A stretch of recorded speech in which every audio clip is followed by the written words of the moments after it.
council meeting of the Cuyahoga County Council for September the 13th, 2011. Madam Clerk, will you call the roll?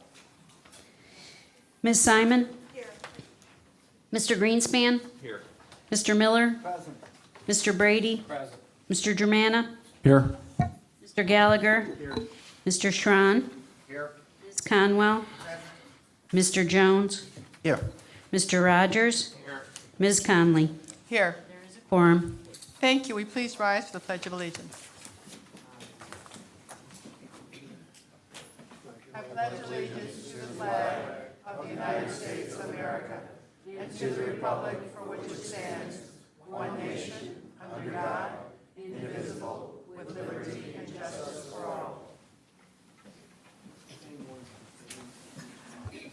For a moment of silence, as we remember those who have fallen on September 11th, let us reaffirm our resolve that no life lost on the September 11th attacks or in our war on terrorism have been lost in vain. On this 10th anniversary, let us again send a message to the world. We, the people of the United States, will not forget those who have been lost.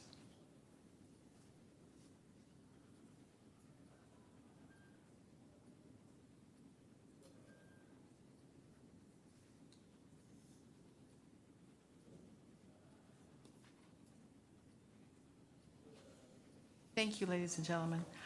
For item 5, for public comments related to the agenda, I anticipate that Mr. Marcus Glover from the Horseshoe Casino was supposed to be here, and I'm not sure. Are they on their way, Ms. Sharkey? They try to get in the wrong side of the building and walk all the way back around. Okay, well, we'll call them as soon as they come in. They'll be here in a few minutes. Okay, has anyone else signed in for public comment related to the agenda? Madam Chair, no one has signed in to speak. Okay. The minutes from the meeting of August 29th are in your package. Have everyone had an opportunity to read those minutes, and is there a motion to approve them? Second.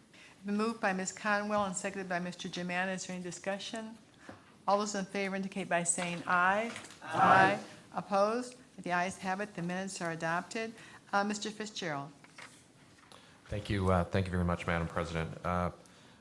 First of all, I wanted to just recognize the contributions of all the county employees and elected officials who helped out with some of the ceremonies on September 11th. Beginning, I mean, there were events throughout the day, and I'm sure many of the council people participated in them. There was a great event that morning, actually, in my city of Lakewood, Councilman Miller's district. And I would just recommend it if any members of the council or members of the public have an opportunity to see it. There's a sculpture there now that's in front of the fire station at Warren in Madison, which incorporates a couple of the steel beams from the Twin Towers. And it was a great ceremony. It was very moving. And then moving on, the rest of the day, the Cleveland Orchestra did their concert, which is usually done on July 4th, was done on September 11th this year, and it was a great event, and it was, I think, the right decision for the county to help support that project. I have a number of other items to mention to you. First, I wanted to give you a bit of a postscript, I suppose, to the issue that we dealt with at our last special meeting, which was the absentee ballot application dispute that we had with the state of Ohio. I don't want to go into excruciating detail with it, but I just wanted to make a couple of points that I think will illustrate why we ended up handling it the way we did. First of all, the county should be, this county and it's and all of you should be proud of the fact that we stood up for the voters in the way that we did, because there were 5 counties in Ohio who have been using this vote by mail process. And so originally, as this dispute started to unfold, it was portrayed by some people as 83 counties were doing it one way and only 5 counties were doing it another way. But the more accurate reflection of it would be that those 5 counties actually represented 1/3 of Ohio. So 1/3 of Ohio residents were being given access to ballot applications by mail. When our legal team ended up analyzing it, and that was made up both of our own law department and some election law experts that we started to gather, it was, first of all, very clear to me that this was very rapidly heading for litigation. And it was headed for very complex, multi-jurisdiction litigation.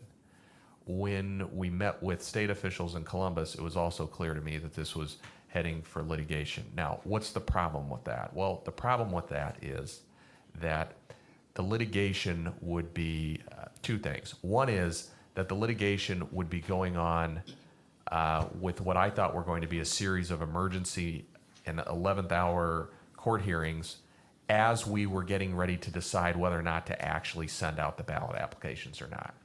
So in other words, we would have had to make a choice of whether or not we were going to pull the trigger on sending out the applications at the same time that, in my opinion, it was still going to be unresolved between state court hearings and possibly federal court hearings. Secondly, it is very likely that there would have been basically an emergency writ to get the issue itself in front of the Ohio Supreme Court. And different people can have different opinions about the way that this particular Supreme Court would rule on an issue that unfortunately had been portrayed anyways as a partisan issue. It's not a partisan issue, but it was being portrayed that way. I have my opinion about how they would have ruled, but reasonable people can disagree on that. So bearing all of that in mind, I thought that the compromise was warranted because, as important as the 2011 election is, the 2012 election, if history is to be a guide, will be more crowded in terms of actual issues that might and be more fraught with potential issues actually at the polls. And the compromise that we came up with will provide absentee ballot applications for every single one of your constituents in the 2012 general election, as well as every other registered voter in the state of Ohio. I would also note that the arrangement that was agreed to between Secretary of State Husted and myself, I requested that be vouched for, if you could say that, by the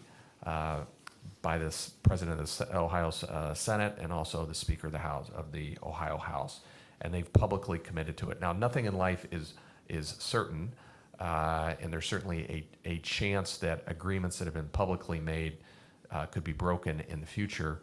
But given the fact that it was uncertain, very uncertain, whether we would really be allowed to mail these ballot applications out this year, given a pretty firm public commitment that it will be done next year, and set that precedent that it should be done statewide, I thought that it was the right thing to do. But it would have been impossible to do that if the council hadn't taken the steps that it did. And as I said before, there were 5 counties that this affected, and the other 4 counties didn't take any action on this. The other 4 counties accepted what I thought was a decision that was an error from the state and got nothing out of it. So I thought that we made the right choice. The nature of compromise is that it's a compromise, and there are things that people that won't be happy with any compromise. But I thought under the circumstances, it was the right thing to do. As a postscript to that, one of the things that we also pledged to do was that we would try to form a broad-based community effort for this election season to educate voters about what their options still are to vote by mail. And I can tell you that we've made a lot of progress with that. So we have been reaching out to representatives from the faith community, the labor community, the business community, Republicans, Democrats, nonprofit community development corporations, and also working with the Board of Elections, representatives of various diverse groups all across the county. And that task force, which is a task force of very limited scope and mission and timing, because it has got to get the word out as quickly as possible, is going to be announced probably tomorrow, but in the next day or two. It's also going to be a bipartisan group, so there's going to be representation I know that I believe Council President Connolly, I believe you've already agreed to be one of the folks serving on it, and I know we'll have some representation from Republican members, I believe, on council as well. But those details remain to be worked out. But I would anticipate it will be worked out within the next. Who are you pointing at? Is he okay? I said a Republican, but I guess Mr. Gallagher will do so. That's a labor Republican. Right. I thought you were pointing past him to Mr. Greenspan, but anyway, we're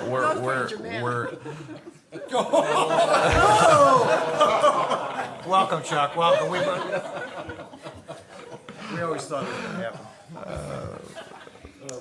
So we're gonna get that rolling and try to get the word out to as many folks, because the worst part of the ruling that came out in the first place was there are people who, especially folks that have come to rely on this method of voting, who still don't know, even though it got a lot of publicity, who still don't know that they're not going to be getting something in the mail. So we have to, in this election season, we have to do the best we can.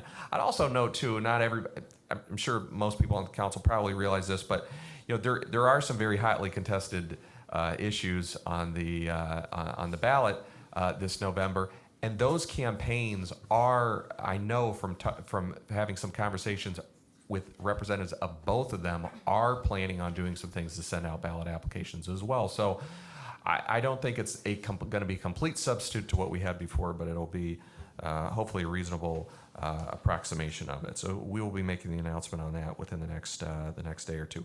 Speaking of task forces, I'm sorry, I do have a number of things to keep you apprised of here. We have formed, as you may have read in the paper, what we're calling a delinquent tax task force. The basic reason for this is because if you look at our property tax, especially our property tax collection rate, we're at about 15%, which is basically the worst in the state. And it's significantly worse than any other county in Ohio. Now, there are reasons for that, and there are reasons surrounding our foreclosure crisis and our economic problems that we've had in this part of Ohio that explain that. But it doesn't mean that we have fully incorporated every best practice that we possibly could. And just to let you know what the stakes of that are, that's over $400 million in uncollected property taxes. Now, a lot of those are not collectible, and we know that. But if we could just get the number down to, for instance, what Hamilton County has, which has about the same property rate we have, by the way, or Franklin County, if we could just get it even within, because they're usually around 7, 8, 9%. If we could get it down to even 10, 11%, we're talking about $100 million. For instance, if we went from 15% to 11%, we would get $100 million additional for local schools and libraries, and a little bit for the county as well. So the primary strategy that the county employed in years past when it came to property taxes was the sale of delinquent tax certificates. That is a process, I can tell you from having been a suburban mayor, that sometimes has unintended negative consequences, and I'm sure some of you are aware of that as well. It is a useful tool. I was asked earlier, actually quite early in my term in the springtime, to just go ahead and unilaterally approve a major tax lien sale, and I delayed it. I delayed it because I knew of some of the unintended consequences, and I wanted Mr. Steen and our fiscal staff to get on board and really look at that.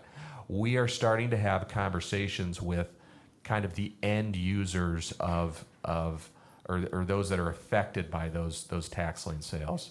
So we're having discussions with them about that. But we're doing that I thought it made sense to do that through the framework of the task force. So again, I've asked for council participation on this, and I know Council President Connolly is planning on serving on that task force. Again, this is a task force of a very limited duration, limited scope. It's not going to become a bureaucratic process. It's going to look at best practices, see if there's ways to address our tax lien strategy. We also have some other delinquent revenues where we could do a better job at. So for instance, we have over $10 million in delinquent court costs. There are other departments. I've issued an order to all of my directors to look at any delinquent payments, taxes, fees that they may be owed, so that we can have a a comprehensive strategy which will incorporate maybe an amnesty strategy to give people a chance to pay what they owe, and then an increased enforcement strategy. We have representatives that have already agreed to serve on this task force from not just council and myself, but also the fiscal office, our new treasurer who you just confirmed, Mr. Sensenbrenner, but also some other folks from the community. So we'll have a representative from Cleveland City Council. We'll also have a representative from VAPAC, which is the Vacant and Abandoned Property Task Force that has been doing so much good work in the city of Cleveland, and also a representative from the Cuyahoga County Library Association, also a representative from one of the suburbs as well, also a representative from actually the superintendent from Shaker Heights school system as well. Why are we including them? Because they are all beneficiaries of what our work would be, the primary beneficiaries, because they're the primary beneficiaries of tax revenues, and also because a lot of them have their own, have developed their own enforcement and collection strategies, and it makes sense for us to compare notes to them. One last thing for you. We're going to be making an announcement, an official announcement tomorrow about the anti-poaching and business retention protocol that Ed Jurst has been negotiating since the early part of this year with our suburban mayors. It is in as final a form as we can get it, and at this point, we're ready to. We are presenting it officially to all the suburban mayors, as well as the city of Cleveland, and asking them to sign it. And it will be provided to you. It should be in your email if it's not already this evening. And we have Ed Jurst deserves an enormous amount of credit for trying to get 59 different mayors and managers on the same page, which is pretty much impossible. But I think it represents a significant step forward. It will be the first type of agreement, countywide agreement of this type in the county's history. It provides a good framework. It's a framework. It's a foundation to build upon. Also, we also want to incorporate in this effort an effort through our development department where we can be an asset for businesses that are looking to relocate or expand in this county. That was a suggestion that came from the private sector. The Greater Cleveland Partnership has endorsed the concept and the outlines of the effort, and so I think it's going to get. I anticipate it's going to get broad support from both the private sector and the public sector. That concludes my lengthier than usual report. Thank you, Madam President. Thank you, Mr. Fitzgerald. Moving on to item 21, we actually had called this earlier. Earlier this afternoon, the council engaged in a work session regarding education and our commitment to further the educational process for our county. And I'd like to call on Mr. Marcus Glover. He is the general manager of the Horseshoe Casino, and he's going to make a presentation regarding the hiring program for the casino and the process. In the 6th degree of separation, I had an opportunity to meet Mr. Glover earlier this week, and he actually is from my mother's hometown, and his relatives live like a block from my relatives, so it's kind of a small world. I hope that'll give me some small edge when I go to the casino, or probably won't. You want to be a dealer? No, I don't want to be a dealer. But Mr. Glover, if you'd like to come up and make a presentation, we'd be delighted to hear from you. And we read in the paper today that you've got lots of applicants. And you can introduce your team to us. Sure. First, let me say thank you all for allowing us to take a little bit of time on your agenda today. We, if you recall, I think at your last meeting, we were planning to present to you all our hiring plan, and we felt that it was probably a little premature and a bit off cadence for what we were trying to accomplish in making that a public item at the time. And so we felt that we still wanted to come and address you. There have been some details that have been shared in the Plain Dealer and other publications, but we felt that we owed you all the courtesy to share the information, a little bit more context as to what's going on kind of behind the scenes and what the paper may not share with you. And so allow me to introduce two of my team members. To my right is Karen Kaminsky. Karen is the Vice President of Human Resources for Horseshoe Cleveland Casino. To my left is a gentleman named Brad Hirsch. Brad is the Chief Operating Officer and the Assistant General Manager for the project. So between the two of them, they will be overseeing a lot of the operation. Karen on the human capital side, Brad on the operating side. So with that being said, I will give you a little bit of context, and then I'm going to pass it off to my colleagues to share a little more in depth into the process. We began back early in the year, you probably followed, where we've set a couple of goals when we set out to engage the community in our hiring process. It was pretty clear and straightforward. We wanted this process to be exhaustive and inclusive. We wanted it to be very transparent, and we wanted people that went through the process that were going to be successful in gaining employment, or those who were unsuccessful in gaining employment, to at least feel respected and dignified through the process. And so that when they walked away from this process, knowing that we only have between 1,500 and 1,600 opportunities that we will ultimately fill, today we have over 5,000 applications for 500 positions. So we know that there are probably going to be more people who don't get an opportunity than those who do. We wanted those who came away that didn't get an opportunity to feel just as dignified in the process, and just as those who did get an opportunity to join our team. So those were kind of the high arching goals that we set forth for our team. I'm going to pass it on to Brad and Karen, who've been heavily involved in planning these details out. And we have a pretty robust program where we feel like we're going to be able to touch as many people as possible that want to be part of this process. So I'll pass it over to Karen and Brad. Very good. So as Marcus mentioned to you, our screening process is well underway. We were very excited. It's only been a week now since the table games positions have been posted, and this is the largest part of our staff. So until September 30th, we are accepting applications and resumes for those positions.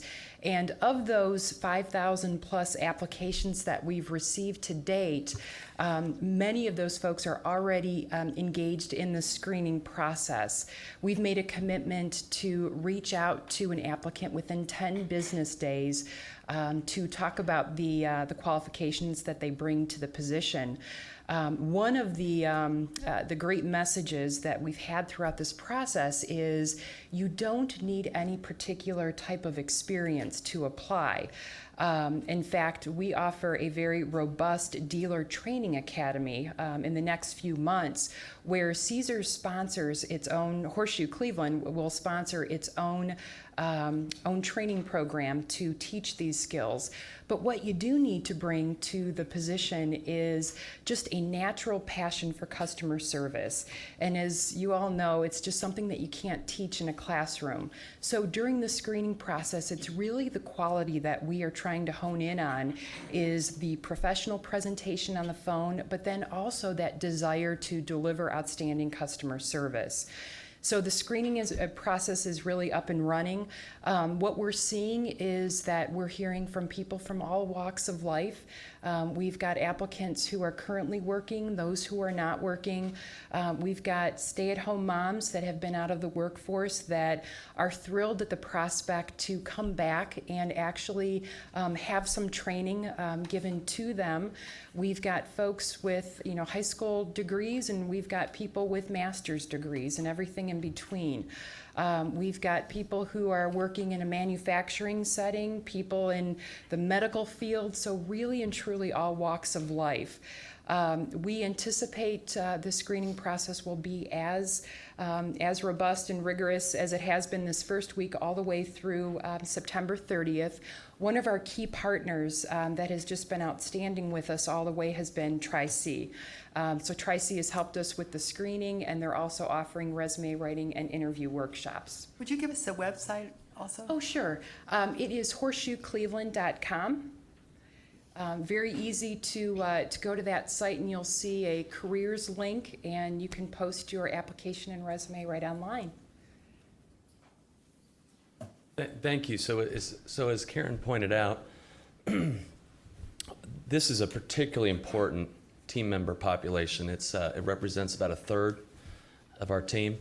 It represents a huge core of the customer experience. And so hopefully what you're hearing from Marcus and Karen is a very thorough, exhaustive, inclusive process that is beginning now. We posted these positions at Tuesday. As Karen mentioned, we've had over 5,500 applications, and we expect more to come as we will continue to get word out in the community, not only working with Tri-C, Employment Connection, other workforce development resources that we've partnered with to ensure, again, that everybody and anybody that is interested in opportunities with us has a chance to apply and be considered.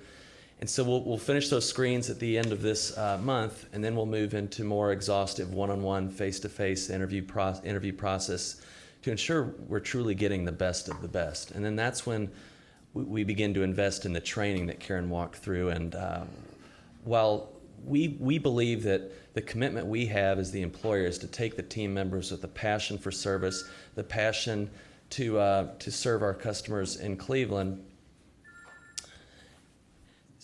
Pardon me, I'm sure that's my wife saying, Brad, I understand you're excited about the casino, but will you be home for dinner tonight? So I'll call her when I get out of here tonight. I'm excuse the disruption, but what I was going to say is that in October we're going to begin a very exhaustive one-on-one interview process, and through that we're going to narrow that population down into ultimately will probably be about 500 people that will enter our Table Games Service Academy that will start in mid-December.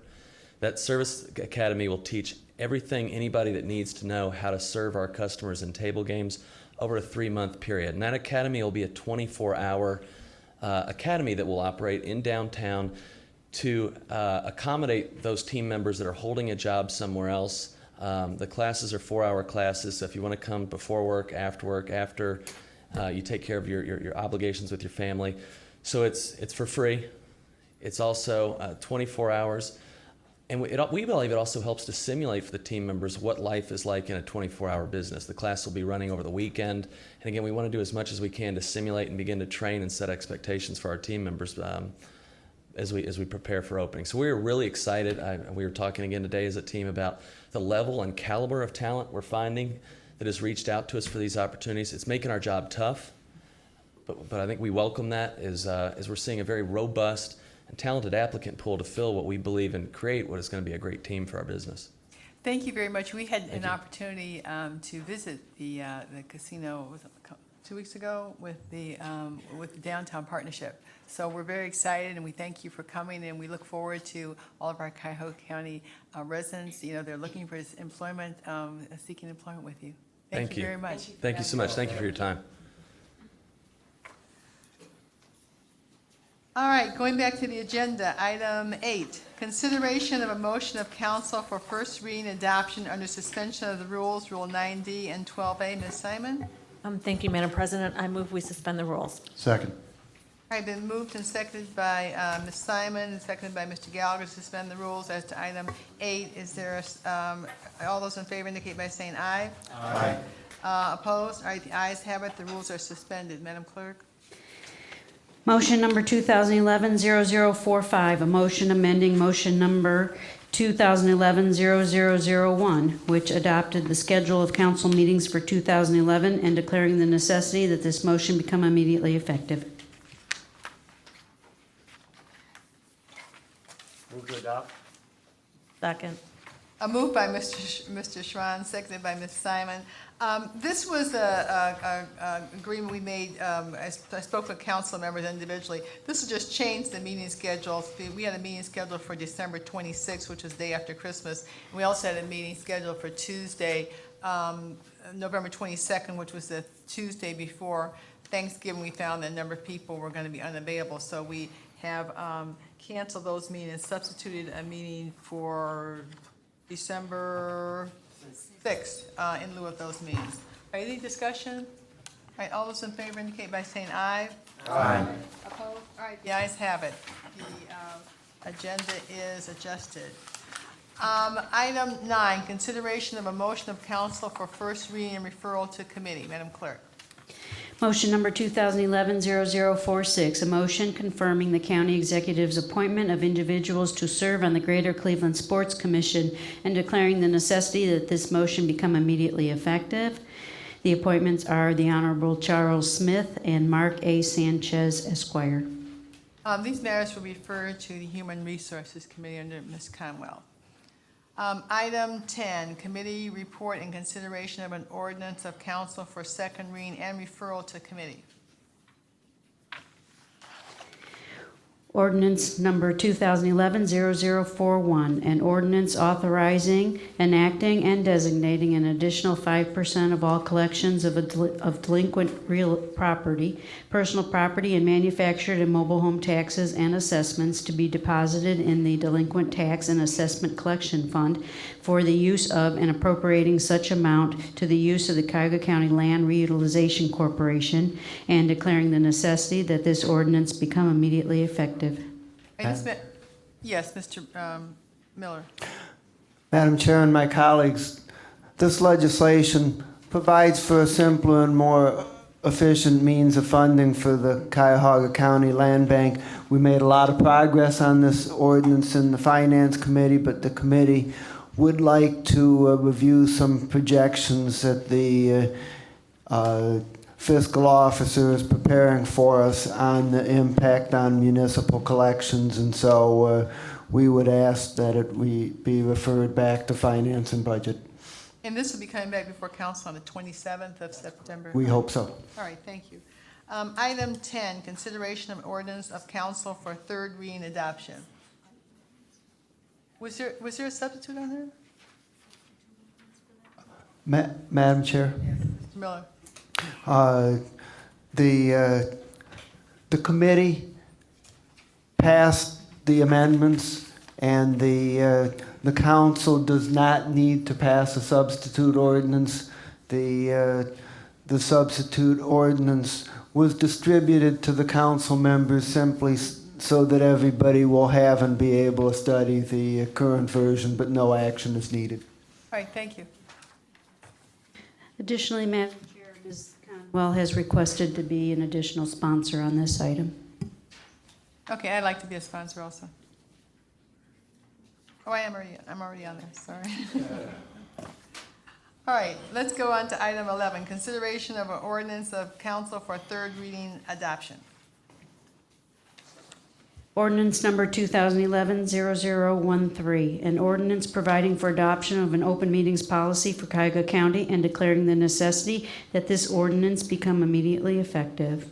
Additionally, Ms. Conwell has requested to be a sponsor on this legislation. Move to adopt. Moved by Mr. Miller and seconded by Mr. Greenspan. Is there any discussion on this? Madam President. Mr. Miller? Madam President and my colleagues, I'd like to thank Majid McCloof and Joanne Gross for much help on this ordinance. Following their advice, it is much simpler than the original version, but does three things. One, affirms our commitment to Ohio open meetings law. Two, requires all meetings in Cuyahoga County government that are under the open meetings law to set aside time for public comment.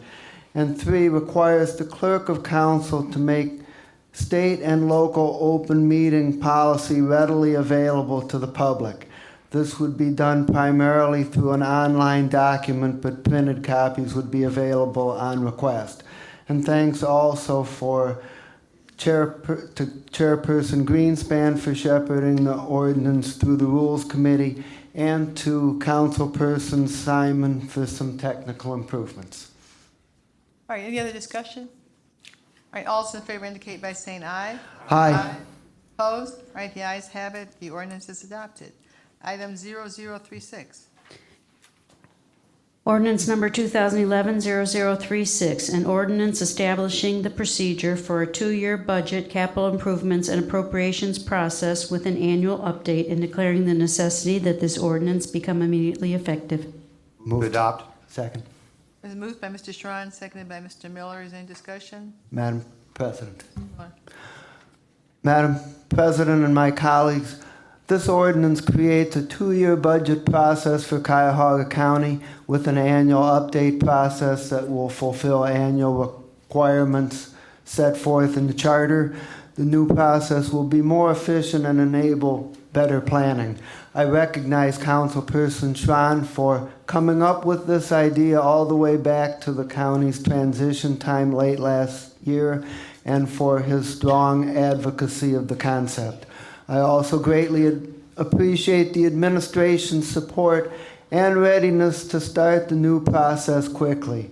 For best alignment with the state budget process, calendars year 2012 and 13 is the right time to start the two-year budget process. All right, any further discussion? All those in favor indicate by saying aye. Aye. Opposed? The ayes have it. The ordinance is adopted. Item 12, consideration of a resolution for first reading and adoption under suspension of the rules. Ms. Simon? Thank you, Madam President. I move we suspend the rules. Second. All right, it's been moved and seconded for suspend the rule. Any discussion? Indicate by saying aye. Aye. It's okay. All right, opposed? All right, the ayes have it. The rules are suspended. Mr. Miller wanted to be, I need to have the clerk read this. Resolution number 2011-0272, a resolution amending the 2011 annual appropriation measure by providing for additional fiscal appropriations from the general fund and other funding sources for appropriation transfers between budget accounts and for cash transfers between budgetary funds in order to meet the budgetary needs of various county departments, offices, and agencies, and declaring the necessity that this resolution become immediately effective. Madam President. Mr. Miller. Madam President, this is the biweekly appropriations transfers, cash transfers ordinance that we get. In reviewing this ordinance, there are some items that require some additional explanation, including an adjustment for the county executive's office. There's an item related to the fact that the overtime in the county sheriff's office appears to have exceeded expectations by a considerable amount, and also items relating to the inspector general's office and the expansion of the Justice Information System program. For these reasons, I would ask that we not pass this legislation this evening and that it be referred to Finance and Budget Committee. I agree with Mr. Miller. I'm going to exercise the prerogative of the chair and refer this matter to the Finance and Budget Committee. And could you give us an idea of when that will be heard in your next meeting? Madam President, we will have a meeting this coming Monday at 1 o'clock at our usual time slot, and we would expect to have this legislation ready for council's action 2 weeks from today. All right, thank you, Mr. Miller. All right, item 0273. Resolution number 2011-0273, a resolution authorizing the county executive to enter into a contract with Cleveland Food Bank Incorporated and Hunger Network of Greater Cleveland in the amount not to exceed $817,500 for emergency food purchase and distribution to Cuyahoga County hunger centers and food pantries serving residents in need for the period April 1, 2011 through December 31, 2011, and declaring the necessity that this resolution become immediately effective. Move to adopt. Second. Moved by Mr. Strawn and seconded by Mr. Miller. Mr. Brady, entertain Yes, a comment. thank you, Council President. We received a letter from Chief of Staff of the County Executive's Office to consider this under suspension of the rules. Given the nature of this particular resolution, I would support that.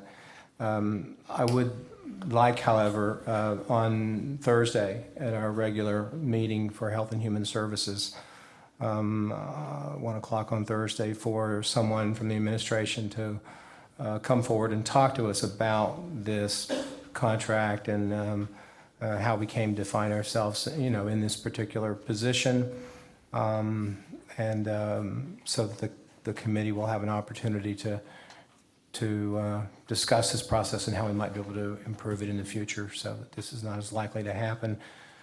With that said, I move that we suspend the rules and place on final passage Resolution 2011-0273 for suspension of the rules. We already suspended. We already suspended the We rules. suspended the rules. Right. I move for passage. Okay. Second. All right, any other discussion? All right, all those in favor indicate by saying aye. Aye. Aye.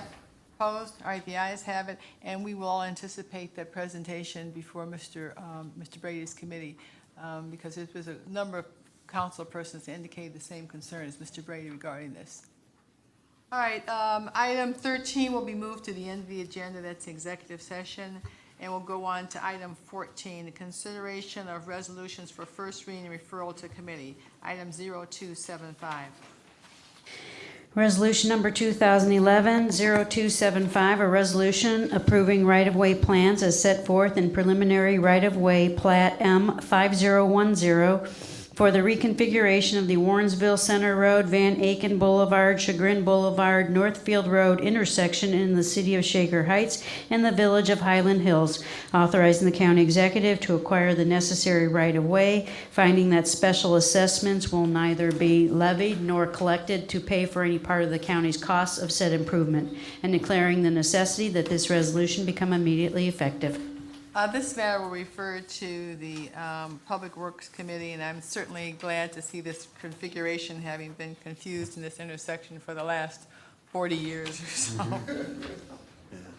All right, item 0276. Resolution number 2011-0276, a resolution authorizing a neighborhood stabilization program to loan in the amount not to exceed $1,900,000 to Circle East Townhomes LLC for a project located at 12501 Euclid Avenue, East Cleveland, authorizing the Department of Development Deputy Chief or Director to execute all documents required in connection with said loan on behalf of the county executive, and declaring the necessity that this resolution become immediately effective. Additionally, Mr. Rogers has requested to be a sponsor on this resolution.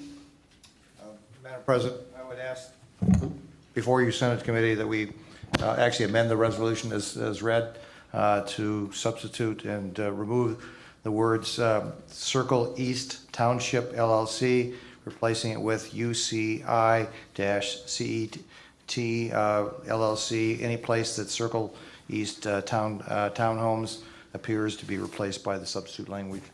Second. All right, all those in favor of the substitute amendment indicating by saying aye. Aye. Opposed? All right, we will send the substituted resolution to the Economic Development Committee. By way of background for everybody, that was just a name change of the corporation, that just to be reflected on the. All right, thank you. Item 0277. Resolution 2011-0277, a resolution authorizing awards on requisition number 20292 to various providers for group health care benefits for county employees and their eligible dependents, including medical and pharmacy benefit management services for the period January 1, 2012 through December 31, 2014. Authorizing plan structures of the standard benefit plans as recommended by the Cuyahoga County Human Resource Commission, authorizing the county executive to enter into contracts consistent with said awards, and declaring the necessity that this resolution become immediately effective. The individual companies are listed on the agenda. Number one is Medical Mutual in the amount not to exceed $92,093,992. United Healthcare Insurance Company in the amount not to exceed $94,194,221. Kaiser Foundation Health Plan of Ohio in the amount not to exceed $26,113,651, and Caremark PCS Health LLC Prescription Drug Plan in the amount not to exceed $33,070,329. These matters will go to the Human Resource Committee and also Finance and Budget. So Mr. Miller and Ms. Conwell can work on an agreeable time to share that item. All right, item 0278. Resolution number 2011-0278, a resolution authorizing the county executive to enter into amendments to contracts with various providers for residential treatment services for the Youth and Family Community Partnership Program for the period January 1, 2010 through December 31, 2011, and declaring the necessity that this resolution become immediately effective. For items number D1 I through triple I, and 2I through 5. This matter will be referred to Justice Affairs. Item 0279. Resolution number 2011-0279, a resolution authorizing the county executive to enter into an amendment to contract number CE 1100228 with AIDS Task Force of Greater Cleveland Incorporated for medical and social support services for the HIV Emergency Relief Grant Program in connection with the Ryan White HIV/AIDS Treatment Extension Act of 2009 for the period March 1, 2011 through February 29, 2012, to change the terms effective July 1, 2011, and for additional funds in the amount of $126,944, and declaring the necessity that this resolution become immediately effective. This matter will be referred to Health and Human Service Committee and Mr. Brady.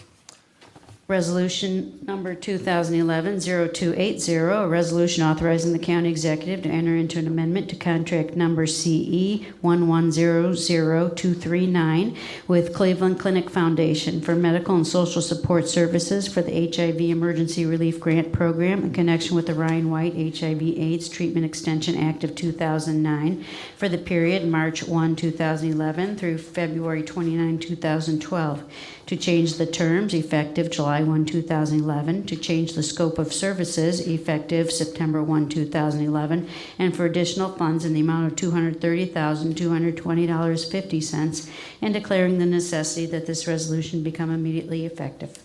This matter will be referred to Health and Human Services.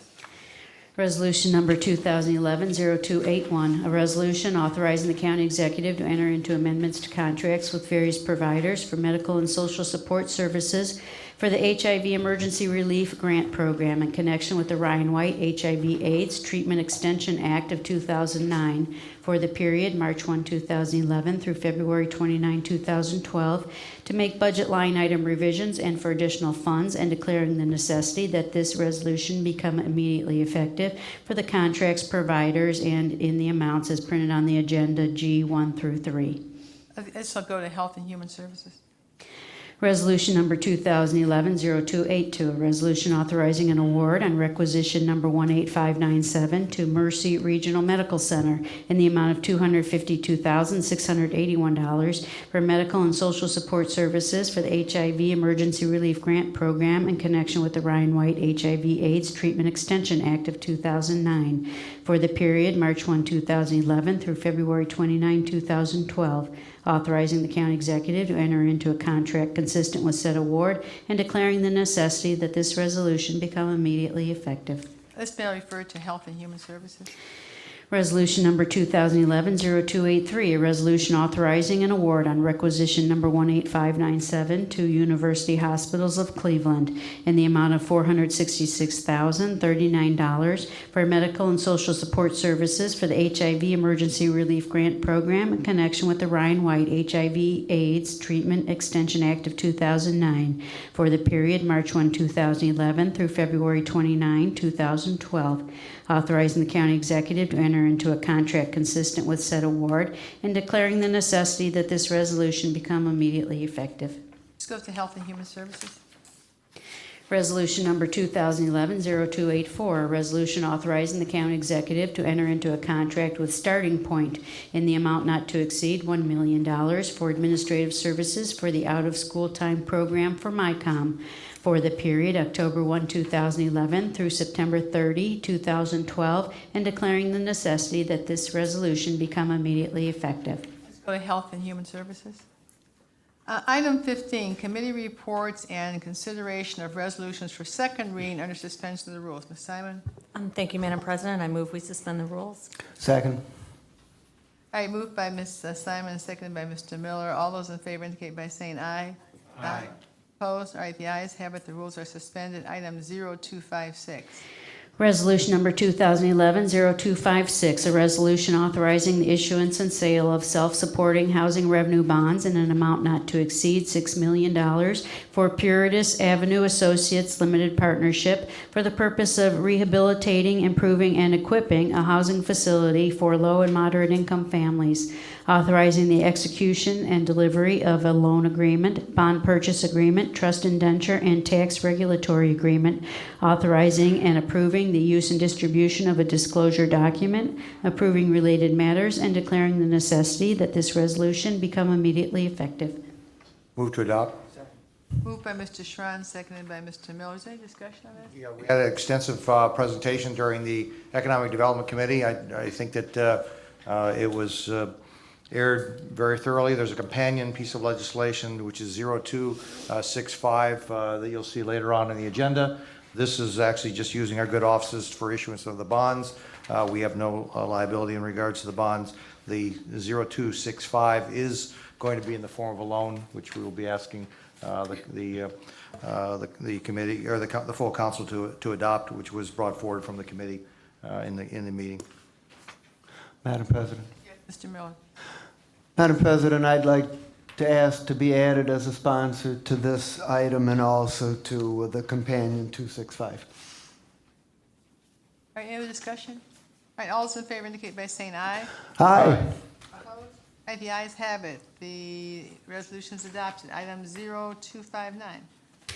Resolution number 2011-0259, a resolution authorizing awards on requisition number 19868 to various providers for the Cuyahoga County Fatherhood Initiative for the period July 1, 2011 through June 30, 2012. Authorizing the county executive to enter into contracts consistent with said awards and declaring the necessity that this resolution become immediately effective with the providers and in the amounts as printed on the agenda, items B1 through 12. Move approval. Second. Moved by Mr. Brady, seconded by Mr. Miller. Is there any discussion? Madam President? Yes. Yes, in committee, when we discussed this, I just raised several questions about some of the funding streams and how they're being allocated, and specifically why one of the funding streams is funded through the Fatherhood Initiative. And I asked actually the finance, Mr. Rubino, and some other people. So I approve this and recommend passage because of the programs themselves are fruitful and important, but I want to look, when we look at this again, how we're actually funding some of these programs and why they're going through certain agencies. There could be better, efficient ways to handle that. So I just wanted to put that on the table. And I don't need an answer now. I just wanted to say that there might be better ways to make this more efficient. Mr. Fitzgerald and I were both part of the Fatherhood Initiative Symposium. Was it last Friday? Yes, last Friday, and it was very, very well attended, and some very interesting seminars, and it was well attended. I think Mr. Rogers and Mr. Jones were there after I left, and congratulate the program for putting on a really good program. Any other discussion on this? Madam Chair. Yes. Also, I would echo my colleague, Ms. Simon's concerns regarding the Fatherhood Initiative and the funding. I think because we are new, and I missed that meeting, I was in another meeting, I had many questions, but I think because of the fact that we are new, we'll give this a year and evaluate those fruits of the labor and the funding of this, and maybe there's things we can adjust that might make it even better. So I will be supporting it. All right, I'd like to have my name added as a sponsor. All right, any other discussion? All those in favor indicate by saying aye. Aye. Opposed? All right, the ayes have it. Item 0260. Resolution number 2011-0260, a resolution authorizing the county executive to enter into amendments to contracts with various providers for placement services for the period January 1, 2011 through September 30, 2011 for additional funds, and declaring the necessity that this resolution become immediately effective for the contract numbers, providers, and in the amounts as printed on the agenda, items C1 through 5. Move approval. Second. Moved by Mr. Brady, seconded by Mr. Rogers. Any discussion? Madam President, Yes. I just have a question, and I know Mr. Fitzgerald asks this question, the Board of Controls all the time, but the service period expires the end of this month, and it began January 1st. When these come back before us, if we can have an explanation if the expiration date is close or has expired as to why we are just now seeing these. I don't need an answer now, but just a general statement. Council President. Yes, Mr. I Brown. would, given the fact that the councilman's raised the issue, I would like the administration to respond.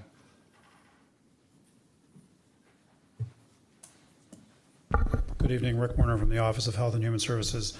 Madam President, to the councilman, we actually, these contracts do expire at the end of September. And in a normal year, when we have a contract in place for 12 months, about halfway through the contract period, usually at mid-year, the Department of Children and Family Services looks at its usage of various providers and makes adjustments. Some we adjust down, and some we adjust up based on the number of children that have been referred to the particular provider. In this case, these are the set of providers that we have exceeded our original expectation of how we would use them. And so in late June, we began the process to do the amendments. I apologize for the fact that they're showing up, essentially just before the contracts expire. As you know, the county executive asked us at DCFS to do a new RFP. We are in the final process of taking the recommendations that we've gotten from the county executive and working those out with the providers who we will be recommending to you for consideration for the period starting October 1st. So this really cleans up the existing year. Next year, I would expect that you will see them earlier on in the year, but that's the way that the timing of this particular set of them. Madam President, I'm sorry. Mr. Greenspan and Mr. Schron. And then it begs another question then. What on the first one as an example, I don't need to go into detail. What percentage over budget then is this? And then where are these funds coming from to pay for this? Madam Chairman, to the councilman, we have not asked for additional appropriation for the contract line, so we are moving money between contracts within the existing contract line. So I can't tell you, I don't have the information that tells you the percentage increase that each of these are. I can certainly get that to you, but we have not asked for an additional appropriation for the 9-month period. So we are managing within the resources that the original 2011 budget gave to DCFS for the contract line. Madam President, may I just ask that in future presentations, when amendments to contracts are being made, if we could be given the percentage overage Yes, based sir. on the original contract We'd be amount? happy to do that. Great, thank you. Yes, Mr. Warren, one of the things that I think we discussed was the possibility of looking at longer extended contracts in the future. And now that we've, this board has adopted a 2-year budgeting process, do you see that now as a possibility of at least this current one of the RFP going out in a 15-month as opposed to a 3-month and a 12-month? Sure. And the possibility makes sense if you're a service provider to look at longer term and then be able to go into 2-year contracts in subsequent periods? Sure. Madam Chairman and the councilman, I think that what we would probably recommend from the department in a case like this is a 12-month contract period with periods of extension permitted by the county. We obviously want to make sure as we use these providers that they're meeting the goals that we set for them in the contract. And so I don't think that we want to be locked into an extensive period of time, but at the same time, if your point goes, as I imagine it does, to the ability of an organization to plan long-term or longer term than 12 months to provide us with service and therefore perhaps give us better rates for that period. That is something that we'd like to try to do, and I think we'll try to incorporate it, but at the same time, making sure that we have the ability to evaluate them along the way. These are requirements contracts, and therefore we only pay for those services that we actually purchase from them, and we do our best on an annual basis, and we'll now do it on a 2-year basis to estimate the amount of each service that we will have to buy from each provider to try to estimate what our service requirements will be. Madam President, just to follow on that, that's precisely the reason that I was looking for longer term for both the benefit of the county and for the benefit of the service provider, because it's once every 2 years, we're monitoring it. I'm sure that the law director can provide language that would be more than effective to, if there's non-performance, that we can walk away from a contract if they fail to perform, and we can both get the benefit of a longer-term pricing agreement out there. Well, Madam President, to the councilman, we will certainly take that into account as we bring forward the next set of contracts. We also, frankly, even under contracts without even terminating, we'd have the ability to cease referring children to them. Our interest at DCFS is not to interrupt engagements that providers have with children to the extent that we can, unless something is really not going right at all. But we certainly have the ability not to use providers even after we've entered into contracts with them if we determine that their performance is not satisfactory. Mr. Werner, are all these facilities in the state of Ohio? My recollection is that parenthesis is not. Madam Chair, I would have to do a quick look through my background documents. I think the majority of them are Ohio, and the majority of them are Cuyahoga County based. For those that we purchase foster care services from, we require them to have a local office within Cuyahoga County. So it's relatively few out of county and even fewer out of state providers. I'd have to look through my background materials to find out which of these may not do business in Cuyahoga County or the state. Because all of us have a continuing concern, not only about the dollars going outside of Cuyahoga County and the state of Ohio, but also our children going that far away where they lose contact with their families. Sure, and Madam Chair, the department and the administration completely share that concern. In most cases, no child would be referred to an out-of-county or out-of-state provider if local providers had not passed on serving that child. We can't force a provider to take a child. So when we have a profile of a child and his or her particular needs, we start with our local in-county providers and ask them to take the child. In rare circumstances, we find that the set of Cuyahoga County providers won't, accept the referral from us, and that's when we have to look at out of county or occasionally out of state. In very, very, very rare occasions, we have a child whose behavior and whose danger to himself or to others, or herself or to others, is so great that there are certain very intensive programs that are almost nationwide, because there's only a very small need for them, and only occasionally have we had to use that type of provider. But I very much have heard the sentiment from the council, the same thing. We have gotten the same instructions from the county executive. So our hope is to use as many Cuyahoga County providers as we can, not only now, but also going into the future as we bring the new contracts to you. Thank you. Any others? Madam President? Yes. There's just a couple things I wanted to clarify. First of all, I appreciate what Councilman Greenspan was saying. Whenever you see a contract that's on a docket, and as he said, whether it's Border Control or here, and you see a time period that looks like we're retroactively approving something, it's incumbent upon us to provide an explanation for that. And there are, as those of you who have sat in on Border Control meetings know, there are multiple reasons why that may be. Sometimes it's been because it's a contract that we've inherited. Sometimes it has to do with the timing of grant funding, and sometimes, as in this case, it's not really. It's more of a reconciliation at the end of a grant period. And I just want to make sure that and if there is a true overage, if there is something where money is being spent that's in the nature of a cost overrun or something of that nature, we have to be clear when it is and when it is not. In this particular case, it is not, and I wanted to make sure that was clear. Secondly, in terms of having the long-term, a more long-term contracting process with these providers, I just want to remind or revisit the process that we've tried to follow to go through the granting of these contracts. It's different than what the county has done before. The county spends approximately, correct me if I'm wrong, Rick, the county spends approximately $50 million a year on placing these kids. It's a huge human cost, but it's also a huge dollar amount. The county wasn't doing regular RFPs for that process. So there was no real discipline of the marketplace when it came to whether or not the rates we were paying were competitive rates.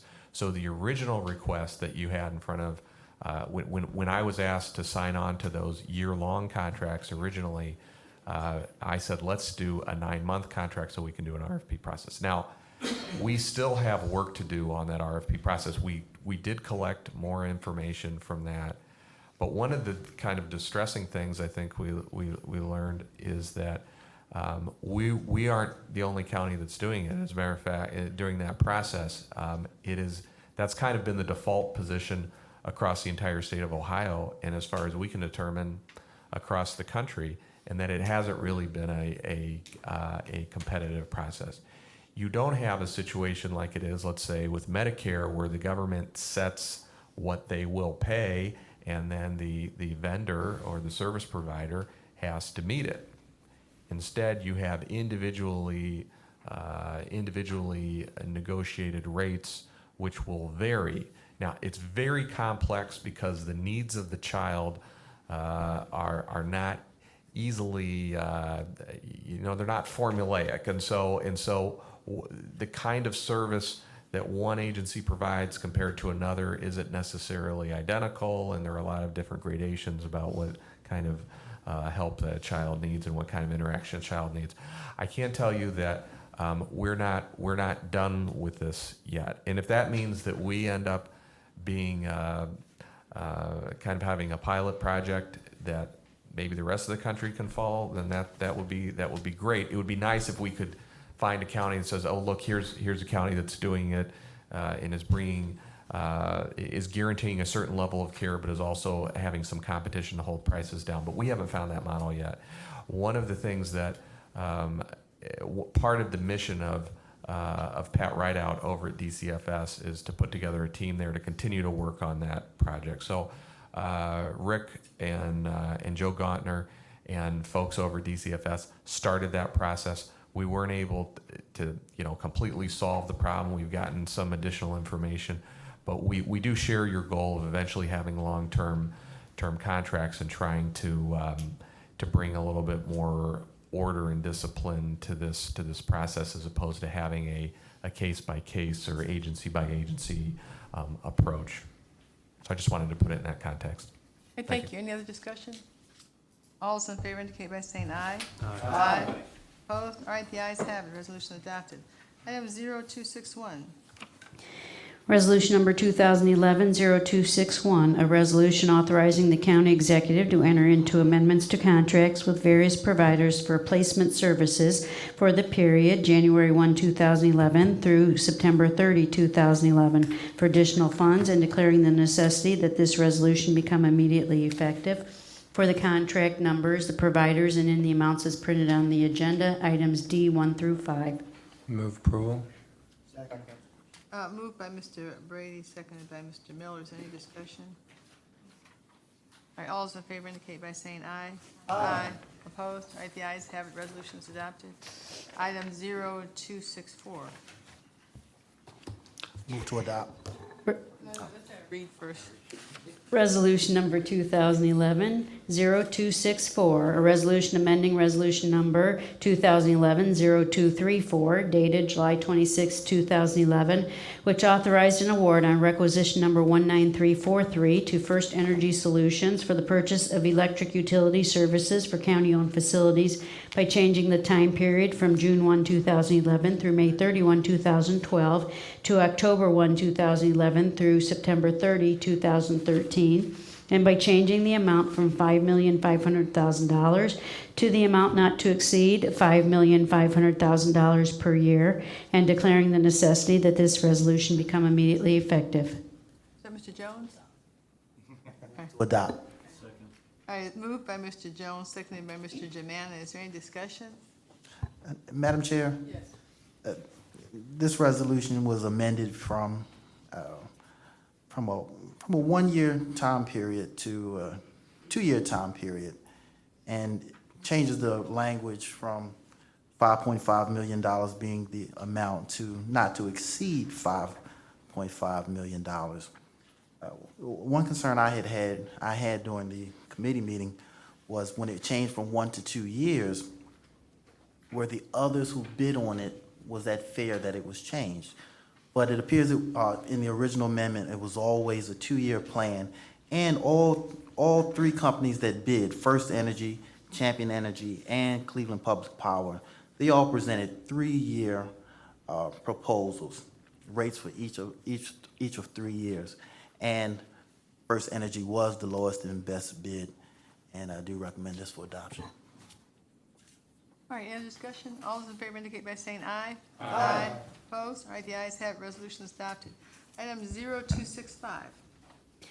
Resolution number 2011-0265, a resolution authorizing a Neighborhood Stabilization Program 3 loan in the amount not to exceed $637,884 to Puritas Avenue Associates Limited Partnership for the Hawks Landing project located at 14610 Puritas Avenue, Cleveland, authorizing the Department of Development Deputy Chief or Director to execute all documents required in connection with said loan on behalf of the County Executive, and declaring the necessity that this resolution become immediately effective. And as prior requested, Mr. Miller will be added as a sponsor to this resolution. Move to adopt. Moved by Mr. Sharon, seconded by Mr. Miller. Is there any discussion? Yes, Madam President, this is the follow-on legislation that followed the $6 million loan. This is actually a loan from county funds, of which we have a secured position, and we will be watching the 6 buildings as they go through construction renovation. The first 2, we've been assured, will be renovated on a very quick timeline so that we can start getting tenants into there on a short-term basis. Madam President? Yes. To the chair of the committee, was this competitively scored? Is that they chose this particular project for the loan based upon the scorekeeping? Some other projects are handled similarly? We didn't get the specific scoring on that, but I know that we can bring somebody up from economic development and talk on specifically how they scored this. Madam Chairperson, members of council, Paul Hertig, Department of Development. We did solicit loan requests through a request for proposals. This, in fact, was the only request received. We did, however, score it under our system we'd announced, and it scored highly. But it was the sole proposal that was received to meet our criteria. And they discussed the community impact in that in this area of where Puritas is and these buildings are located, that it is a complete infrastructure with there's service stations, there is churches very in close proximity, there are shopping. So this is actually filling that last component of getting the housing stock in to complete that piece of the picture. All right, any other discussion? All right, all those in favor indicate by saying aye. Aye. Opposed? All right, the ayes have it. Resolution is adopted. Item 0266. Resolution number 2011-0266, a resolution authorizing the county executive to enter into an amendment to agreement number AG 090,007 with City of Cleveland for an automated fingerprint identification system and mobile data needs assessment for Ohio Homeland Security Region 2 in connection with the fiscal year 2007 Law Enforcement Terrorism Prevention Program for the period July 1, 2007 through March 1, 2010. To extend the time period to December 30, 2010, and for additional funds in the amount of $730,408.94, and declaring the necessity that this resolution become immediately effective. Second. Moved by Ms. Simon. Was that Mr. Greenspan? And any discussion? All those in favor indicate by saying aye. Aye. Opposed? All right, the ayes have it. Resolution adopted. Item 0267. Resolution number 2011-0267, a resolution authorizing the county executive to enter into an agreement with City of Cleveland in the amount not to exceed $630,558.75 for reimbursement of eligible expenses in connection with the fiscal year 2009 State Homeland Security Program law enforcement for the period August 1, 2009 through April 30, 2012. And my apologies to Councilmember Gallagher. I inadvertently cut and pasted and put Mr. Jones as the Public Safety Chairperson. Is there a motion on this? Motion to adopt. Second. Moved by Mr. Greenspan, seconded by Mr. Gallagher. Is there any discussion? All those in favor indicate by saying aye. Aye. Opposed? The ayes have it. Resolution is adopted. Item 16, consideration of ordinances of first reading and referral to committee. Ordinance number 2011-0045, an ordinance establishing divisions and sections within the Department of Health and Human Services and declaring the necessity that this ordinance become immediately effective. Refer to Health and Human Services. Ordinance number 2011-0046, an ordinance approving an amendment to the Cuyahoga County Purchasing Policy and Procedure Manual effective October 1, 2011, and declaring the necessity that this ordinance become immediately effective. Refer to the Public Works Committee. Item 17, committee reports and consideration of ordinances for second reading under suspension of the rules. Ms. Simon? Madam President, I move we suspend the rules. I moved by Ms. Simon, seconded by Mr. Gallagher. All those in favor indicate by saying aye. Aye. Opposed? The ayes have it, the rules are suspended. Ordinance number 2011-0037, an ordinance establishing the Department of Public Safety and Justice Services and declaring the necessity that this ordinance become immediately effective. Move to adopt. Moved by Ms. Simon and seconded by Mr. Gallagher. I just had one question on this for the Department of Public Safety and Justice Services. This may have been answered in committee, but why are we doing this under suspension of rules? Why is there some emergency that needs to be done with 2 readings instead of 3? Madam Chair? Yes. That question was asked of Mr. Colon in committee, and he gave us his explanation if he wishes to do it again. Good evening, Roberto Colon, Deputy Chief of Staff. We are in the process of, as you guys are aware, doing some reorganization within the department, and that's going to include some shifting and a good review of the staff that we currently have. And we're really looking forward to accomplishing that, some of that as soon as possible. And so one of the hurdles in this is that we need to create this department. And so we have asked for it to be passed today under suspension so that we can begin that process of, finishing our organizational structure, which will include some layoffs that need to happen. Okay, all right, thank you. Thank you. Any other question, discussion? Madam President? Just wanted to state that we amended this ordinance in committee to exclude, at this point, the dog kennel for now.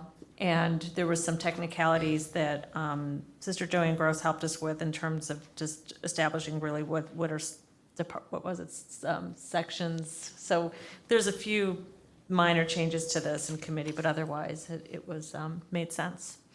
All right, thank you. Any other discussion? All those in favor indicate by saying aye. Aye. Opposed? All right, the ayes have it. Resolution's adopted. The ordinance is adopted. Number 0044. Ordinance number 2011-0044, an ordinance amending ordinance number 2011-0014 as amended in ordinance numbers 2011-0030 and 2011-0033, which enacted a Cuyahoga County Board of Control contracting and purchasing ordinance and declaring the necessity that this ordinance become immediately effective. Adopt. Second. All right, moved by Mr. Miller and seconded by Mr. Jones. Any discussion? Madam President. Mr. Miller. Madam President and my colleagues, this ordinance updates our contracting and procurement process in 2 main ways. One is that it codifies the Executive Board of Control, as suggested by Councilman Germana, and now naming it the Board of Contracts and Purchasing, and requires that that board, rather than an individual department, approve the determination that there is only one source for a particular purchase and that therefore competitive bidding is not required. This ordinance is a significant advance on transparency in that many decisions that could be made internally within the administration will now be required to be made at a public meeting. The administration requested passage under second reading suspension, primarily so that they could immediately begin the staff training on the contracting and procurement procedures. I do have 2 amendments, and I would like to move the first amendment, and it is the one that was passed out to everyone, and this amendment was requested by Director McCloof, and it would simply align the Board of Control with the council and the Board of Contracts and Purchasing, in that it would allow for special meetings to be held. Second. All right, moved by Mr. Miller and seconded by Mr. Germana for the amendment. All right, is there any discussion on the amendment? All right, all those in favor of the amendment indicate by saying aye. Aye. Opposed? All right, the ordinance is so amended. President? Yes. I would move the Second Amendment, which Director McCloof also brought to my attention, and it is simply a technical amendment in section 4.4A. The reference to section 4.14 should be amended to read 4.13, and this is on page 272, 5 lines from the bottom in your packet for today's meeting. Second. I moved by Mr. Miller and seconded by Mr. Germana. Is there any discussion on the amendments? All those in favor indicate by saying aye. Aye. Aye. All right, second amendment is approved. Now we go back to the merits. Any discussion of the amended ordinance? All right, all those in favor of the amended, or the ordinance as amended indicate by saying aye. Aye. Opposed? All right, the ayes have it. The ordinance is adopted. Chair, can I add my name? Yes, Mr. Germana. All right, item 18, committee report and consideration of an ordinance for second reading and referral to committee. Ordinance number 2011-0043, an ordinance providing for adoption of the Cuyahoga County Civil Service Pay Equity Plan and declaring the necessity that this ordinance become immediately effective. This may refer to the Human Resources Committee. Item 19, committee reports and consideration of ordinance for third reading adoption. Ordinance number 2011-0034, an ordinance providing for adoption of administrative rules for the Cuyahoga County Human Resource Commission and declaring the necessity that this ordinance become immediately effective. Madam Chair, Yes, Ms. Conwell? the Human Resources Appointment Equity Committee, we're satisfied with the rules set forth by the HRC and ask that the council as a whole consider passage for tonight for this ordinance. Is there a second? Second. Moved by Ms. Conwell and seconded by Mr. Miller. Is there any discussion on this? All those in favor indicate by saying aye. Aye. Opposed? The ayes have it. The ordinance is adopted. Item 0038. Ordinance number 2011-0038, an ordinance providing for adoption of various changes to the Cuyahoga County Non-Bargaining Classification Plan and declaring the necessity that this ordinance become immediately effective. Move to adopt. Second. Moved by Mr. Rogers and seconded by Ms. Conwell. Is there any discussion? Okay, all those in favor indicate by saying aye. Aye. All right, the ayes have it. The ordinance is adopted. Do we have any miscellaneous committee reports? Madam President. Mr. Miller? Madam President and my colleagues, at the last meeting of the Finance Committee, we discussed an outline schedule for the 2-year budget process, and asked for input. And my colleague Councilman Brady brought forward some input and suggested that we might consider an alternative approach, which would be a more compressed schedule in which we would hear all the departments over a 2 to 3 week period, having multiple meetings per week, and possibly having all of the items heard in the Finance Committee, and particularly he suggested that this would be structured in a way that we would hopefully encourage all members of council to attend and participate, regardless of whether they're on the Finance Committee or the Health and Human Services Committee. So I'd like my colleagues to just think about that and provide me some input, and we'll we'll discuss it in the Finance Committee this coming Monday, and at that point, we'll have to decide upon a concept so that we can move forward and put it in motion. I thank you, Mr. Miller. Any other miscellaneous reports? Could I respond to that? So if we attend from another committee, we don't have a voting power, do we? That's correct. Mr. Brady, I think, wanted to address this. Well, I did want to address it, and I had a long discussion with Councilman Miller about it. This is a proposal, and I don't expect that people would agree or disagree, particularly without discussing it at some length. Councilman Miller suggested that we, take up this discussion as soon as possible because we have to plan for the upcoming budget process. And indicated that he thought that the Finance Committee meeting on Monday would be a good opportunity to continue to do that. We were looking for maybe the opportunity in a work session.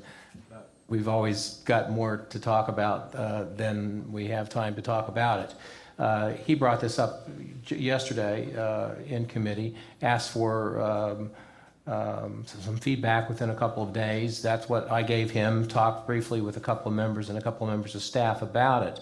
So without having that discussion, unless you really want to, the idea is that rather than the budget hearings under Mr. Miller's plan, which is a good plan, which I can live with, and I'm planning on preparing for those hearings, that would have 4 separate committees having hearings in what I consider potentially a disjointed way, with some members there, some members not there, and ending up, I think, with a lot of members not participating fully in what is only a process that will take place every 2 years.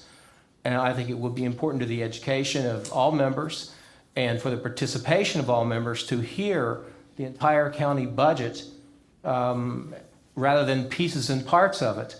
In order to be better informed about the county budget and how it would be structured. I'm completely flexible about this, but I'm looking for a more focused process which gives members a broader view of the entire county budget rather than just the committee they happen to sit on, unless they are willing to attend more meetings. I know everybody can't be at every meeting, and of course this comes from my experience in other legislative bodies as well.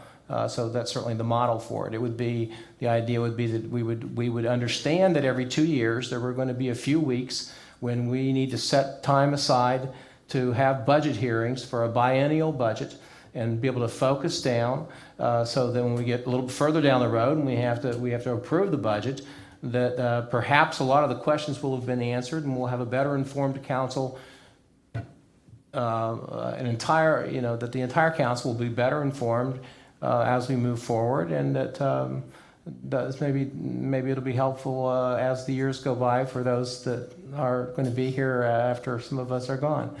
And, and so it's a suggestion, and wanted to make it quick, soon enough that whatever we decide to do, that we can begin to make plans for the budget process in October. Madam President? Yes. And just to state the obvious, I mean, we still, even if we don't sit on the committee, can vote in our council on this 2-year budget plan. So we all have an opportunity to vote. We have an opportunity to vote. The question is whether we take the opportunity to learn as much as we can about the county budget. This is probably the most important thing that a council does in its entire 2 years, and I think it's important that the members be as well informed as they can. All right, thank you. Mr. Schrein? Madam President, perhaps at the time, if there was something related to an area that maybe Ms. Conwell was interested in, it could be declared as a committee of the whole for that particular session, and therefore you could have an opportunity to vote in committee at that point in time, if that would be acceptable to for that particular session, not necessarily all the sessions, but for a particular session that you might have some interest if desirous. And just as another word, I don't think that's a bad idea. My council experience, we did hear all our budget items as council as a whole, because it's our essential function as a body, and I think that's probably a good idea, not only for one particular session, but maybe all the budgeted hearings. All right, any other miscellaneous business or miscellaneous committee reports? Madam Chair. Mr. Manna? I just want to remind everyone that this Thursday, the Intergovernmental and Collaboration Committee is going to be hosting the Northeast Ohio City Councils Association. And this is a collaboration where we're going to have this organization made up of city council members from around the county. We open this to all city council members, whether they're members or not. It's an important meeting because we're going to have the fiscal officer, Wade Steen, talk about the 6-year reappraisal, and then Marty Murphy from the Board of Revision is going to be talking about how that's been improved in the process going forward. This is going to be taped, and actually the presentation will be available not only live on Thursday night, but it'll be available on the Northeast Ohio Cities Councils Association's website as well as our website. So I just wanted to make that clear that this is not a council committee hearing. It's a forum, and we invited the Northeast Ohio City Councils Association to do this. The meet and greet is at 6:30, and the meeting will start at 7. So since this is going to be taped, what will happen is Mr. Steen and Mr. Murphy will be up here talking to the city council members, okay? So everybody understand that, and everyone's welcome to partake. Thank you, Mr. Jemai. Thank you for your hard work in putting this program together. Any other miscellaneous business? Yes, Madam President. Yes. This Thursday, in the Human Resources Appointment and Equity Committee at 10 o'clock, there will be, it's a special meeting. There will be Senator Nina Turner as well as Brian Hall to explain to us regarding the equity plan that the transition group came up with. So all are welcome to hear that. I thank you. Mrs. Simon? Justice Affairs and Human Resource are joining together on Friday to hear the domestic partnership benefit ordinance. All right, any other miscellaneous committee reports? Is there any, did anyone sign in for public comment? No, Madam Chair, no one has signed in. All right, then we need to go to item 13, which is our executive session. Consideration of a resolution for first reading adoption under suspension of the rules and executive session. Ms. Simon, for suspension of the rules. Madam President, I move we suspend the rules. Second. All right, moved and seconded for suspension of the rules. Is there any discussion? All those in favor indicate by saying aye. Aye. Opposed? All right, the ayes have it. The rules are suspended. The council will now go into executive session pursuant to Ohio Revised Code 122.11, the Ohio Sunshine Law, which provides that a legislative body can go into executive session for the reason of discussing the matter with their lawyer or for personnel matters. In this case, the council will be discussing a fact-finding report prepared by a mediator relating to the county and the Ohio Patrolmen's Benevolent Association. Council will be advised by their lawyer as to the status of this matter. No decisions regarding the final disposition of these matters will be taken during this session. It will be informational only. Minutes will be prepared relative to the number of matters discussed and the duration of the meeting. As you, as the public, have elected us to make certain decisions, we take these responsibilities very seriously, and you've entrusted us to make certain decisions, and we have to do this in connection with consultation with our lawyer. This executive session is anticipated to last about 30 minutes. We're asking members of the public and staff to please vacate council chambers. Because of the size of the chambers, we have to ask you to vacate. You may return when council has completed this executive session. Is there a motion to go into executive session? Madam Chair, I move we move into executive session for this purpose of R211-0274. Second. All right, we need a roll call vote on this, right? Correct, absolutely. Moving to executive session, Ms. Simon? Yes. Mr. Greenspan? Yes. Mr. Miller? Yes. Mr. Brady? Yes. Germana? Mr. Gallagher? Mr. Schron? Yes. Ms. Conwell? Yes. Mr. Jones? Yes. Mr. Rogers? Yes. Ms. Conley? Yes. The ayes have it, and we will go into executive session. And I think we need to have the clerk read into the record before we go into executive session. Madam Chair, if I may, for the suspension of the rules, I have Ms. Simon as making the motion, but I did not hear who the second was. I usually so diligent about writing it down. Wait a minute. I think it was Gallagher. It was Gallagher. Thank you. Resolution number 2011-0274, a resolution either accepting or rejecting the report containing findings and recommendations of fact finder Richard P. Gortz regarding 2011 wage reopener negotiations between the county and the Ohio Patrolmen's Benevolent Association, covering approximately 140 employees in the classification of deputy at the Sheriff's Department, and declaring the necessity that this resolution become immediately effective. All right, we have to have the room cleared. Is everyone here appropriate for the executive session? 45 minutes. The council meeting is now reconvened. No decisions were made during the executive session.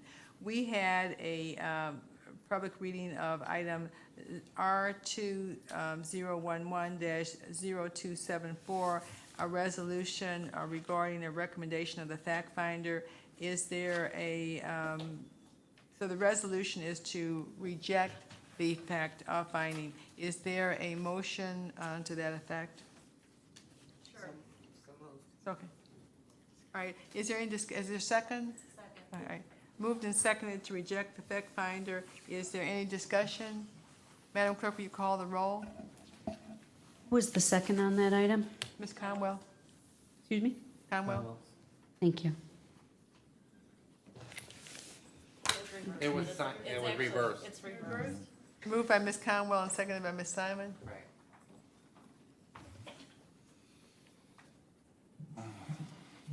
Okay, voting to reject the report. Ms. Simon? Yes to reject.